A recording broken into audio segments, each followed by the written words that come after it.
I like to think that I'm a fairly easygoing person. Anytime that I've gone to an event, any sort of concert or sporting event or anything like that, I normally have a pretty good time.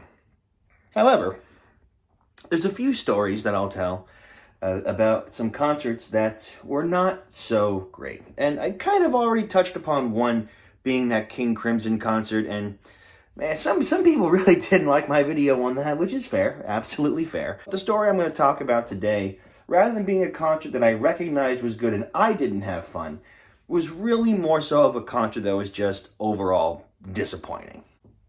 Back in the year 2019, I had purchased two fancy, very expensive front row tickets to go see a big summer blowout concert with four really big bands. Joan Jett and the Blackhearts, Poison, Def Leppard, and coming back after a bit of a hiatus, Motley Crue. I thought that this was going to be one of the most kick-ass concerts of my entire life. What ended up happening was I was sweaty, exhausted, and bored. First off, Joan Jett. Joan Jett, one of the OG big titty goth GFs, punk rock queen. She played well.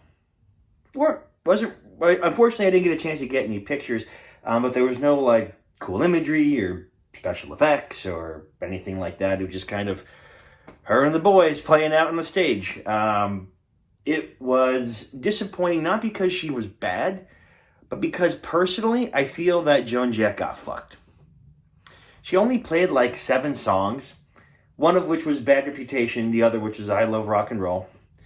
And there were a bunch of songs that I'm pretty sure were covers and not her own. I could be mistaken. I'm not the biggest Joan Jett fan in the world. But there weren't more songs that I recognized. She didn't really talk to the audience all that much. She just kind of played, did her thing, and left. Not to try to get up on a soapbox or anything, but I feel like, some more respect to her would have been nice. I can only imagine what she had to go through when she was an up-and-coming musician, especially being a woman in a genre and a career path that is at the time was dominated by a fuck ton of dudes. I think that she deserved a little bit more time than what she had gotten. And honestly, I feel like having 4 acts for this concert was too long. If they had taken out one and she was the opener, but then there were only 2 after her, I think it would have been a lot better. But I hate to say it, she was the opener. The energy with the audience was garbage at that time. People still weren't coming in because a lot of people weren't going to get there till at least Def Leppard or Motley Crue. So unfortunately, Joan Jett played very well, but she got fucked. After that came Poison. And controversial opinion, I think Poison was my favorite. The energy after Joan Jett kind of left me low, right? It wasn't engaging and the audience was shitty, but Poison was fucking fun. And Poison has a fuckload of fun, high energy, fun songs. That's the kind of music that they made, and that's the kind of band that they are. Again, no particularly great special effects or anything like that. Of course, they did play Nothing But a Good Time, and of course, they played Every Rose Has Its Thorn, 2 of the big songs that Poison's got to play. And they were just a lot of fun. I wouldn't have minded to see them have a bigger set. If they had gone second, I would have really, really enjoyed that.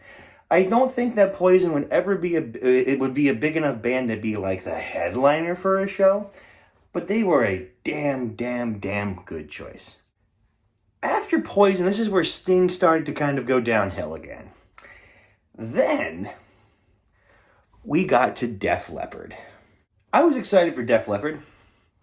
Hysteria, Pyromania, Rock of Ages, da-da-da. I knew a lot of songs, but holy fuck was it boring.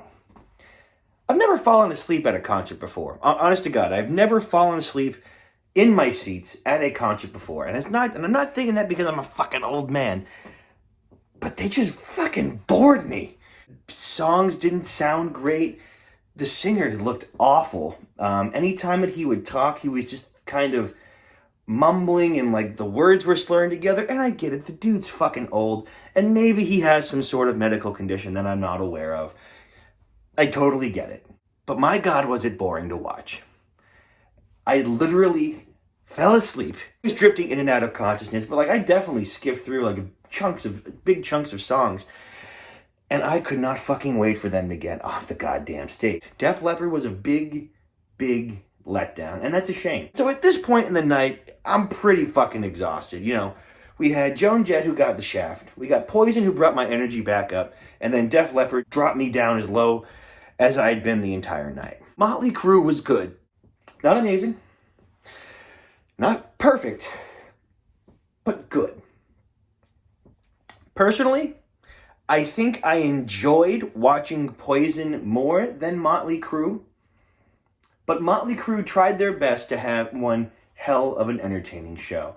You know, they had this like robot, this naked lady robot, and these girls were dancing in sexy outfits, if that's your thing. They had really cool like visuals in the background, and you know, lots of pyrotechnics and all that fun 80s hairband shit. All that fun stuff you would expect a band to have. But something about it was just kind of off. And to be fair, maybe my expectations were skewed by The Dirt. If you haven't seen The Dirt, it's a fantastic movie chronicling the life of Motley Crue based on a book that they had written together about their experiences and, you know, why they got so fucked up and why they went to drugs and all this crazy shit and all these crazy stories of their lives when they were, you know, young and indestructible. And I think having that image of all that wild shit from The Dirt was kind of stuck in my head. Like, there's no fucking way that, you know, Tommy Lee was going to be chugging Jack Daniels while drumming, and Nikki Sixx wasn't going to fucking start spraying it over the audience. And don't get me wrong, I am honestly so fucking happy that they got clean and they got healthy and they're trying to just live and enjoy their lives. And honestly, I think I'd like to give Motley Crue a second chance and see them again. Maybe under better circumstances with a better venue. It was at the Citizens Bank Park baseball stadium, so, you know, it was fucking hot. Maybe with a better stadium, maybe with a better lineup, maybe with a better crowd. It was a concert that could blow me away. Before we go ahead and end this video here, talking about one of the most boring concerts I've ever fucking been to, I did, of course, get some band merchandise, and if there's one good thing to take away from this meh experience, I got some really cool fucking shit from it. So, first things first, I wanted to show you a shirt that I'm probably never going to wear ever again. This is the official Def Leppard 2020 tour shirt that I got all the way back when I bought these tickets in 2019. And like a smartass, I did go ahead and wear it to the concert. It's kind of bland. There's no tour dates. It just shows the members of Def Leppard just kind of awkwardly staring. Next, of course, because this was the band I was really most excited to see, I did get the official tour shirt from Motley Crue. Now, again, you need to understand they don't look nearly that good anymore. They still look good, all things considered. They didn't get too destroyed by the drugs. But a pretty good shirt. Got the band on it.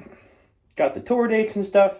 And I do this little thing here at the bottom that says, "Knock 'em dead, kid." And I just think that's swell. My recent trend of buying hoodies for some fucking reason, I got the goddamn sexiest hoodie on the face of the earth. A black and red pentagram Motley Crue hoodie. And let me go ahead and put this bad boy on so you can see what it looks like all the way through. So we have a patch here. It says Motley Crue on it with the lightning bolt. 81 being the year that they started. And of course on the back it's got this really sick design on the back. And yes, there is a pentagram in the hood as well. Not that you can see it with my head here. But I do have to admit that despite the concert being a big disappointment, the band merch was pretty damn good. So at the end of it, was it worth the money I paid? Certainly not. I paid a shitload of money for those tickets. The person who was supposed to go with me, who was a partner at the time, won't go into personal details, didn't work out. It wasn't worth the money. It wasn't worth sitting in the heat for. The novelty of saying I saw these bands To people who haven't seen them, it was cool for like a second, then you remember, but it was kind of a big disappointment. If you're a diehard fan of all 4 of these bands, then maybe it's the concert for you. But for me, I fucking fell asleep. What more could I possibly say? But believe it or not, this is actually only the second worst concert that I've ever been to. The story of the first worst concert that I've ever been to, I will share for another day, but I don't think you'll be able to guess who the band is. I know I try to be a little more positive with my reviews of concerts and such, and I do have some more that I am filming to kind of explain some of the other good ones that I went to after the Motley Crue show. And trust me, I got some really good ones to surprise you guys with. But thank you so much for watching, and I'll see you in the next one.